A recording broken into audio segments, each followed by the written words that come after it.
এক মুহূর্তের জন্য চোখ বন্ধ করুন। আপনি কি মনে করতে পারছেন আপনার স্কুল জীবনের প্রথম দিনটি, প্রিয় কারোর কণ্ঠের ধ্বনি, এমন একটি মুহূর্ত যা আপনার জীবনকে চিরতরে পরিবর্তন করেছে? কিন্তু এখানে একটি রহস্য আছে, সেই মুহূর্তগুলো হারিয়ে গেছে।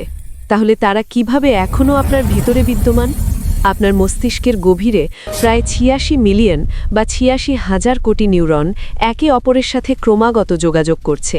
প্রতিটি চিন্তা, প্রতিটি অনুভূতি, প্রতিটি স্মৃতি শুরু হয় একটি বৈদ্যুতিক স্ফুলিঙ্গ থেকে, একটি নীরব ঝড় যা সূক্ষ্ম সংযোগ বা সাইনাপসের মধ্যে দিয়ে দ্রুত ছুটে যায়। যখন কিছু গুরুত্বপূর্ণ ঘটে, আপনার মস্তিষ্ক কোনো রেকর্ড বটন চাপায় না, বরং নিউরনগুলো একসাথে সক্রিয় হয় বারবার, এবং যখন তারা সক্রিয় হয় তাদের সংযোগ আরও শক্তিশালী হয়ে ওঠে। এটাই নিউরাল প্লাস্টিসিটি। মস্তিষ্ক নিজেকে শারীরিকভাবে রূপান্তরিত করে স্মৃতিগুলো ধরে রাখার জন্য। এই প্রক্রিয়ার কেন্দ্রে রয়েছে একটি ছোট্ট বাঁকানো গঠন যাকে হিপ্পোক্যাম্পাস বলা হয়। এটি নির্ধারণ করে কোনটি রাখার যোগ্য এবং কোনটি মুছে যায়। এর ছাড়া নতুন স্মৃতি গঠন করা সম্ভব নয়। সময় স্থির হয়ে যাবে, একই মুহূর্ত বারবার ঘুরে ফিরে আসবে। কিন্তু কেন আবেগপূর্ণ মুহূর্তগুলো মনে রাখা যেন অসম্ভব?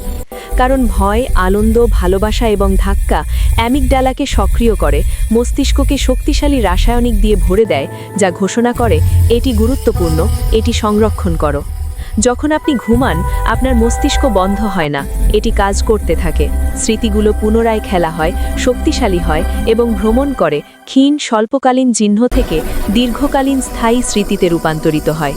ঘুম মানসিক বিশ্রাম নয়, এটাই সেই সময় যখন স্মৃতিগুলো চূড়ান্ত রূপ পায়। তবুও স্মৃতি একটি ভঙ্গুর সত্য বহন করে, এটি নিখুঁত রেকর্ডিং নয়।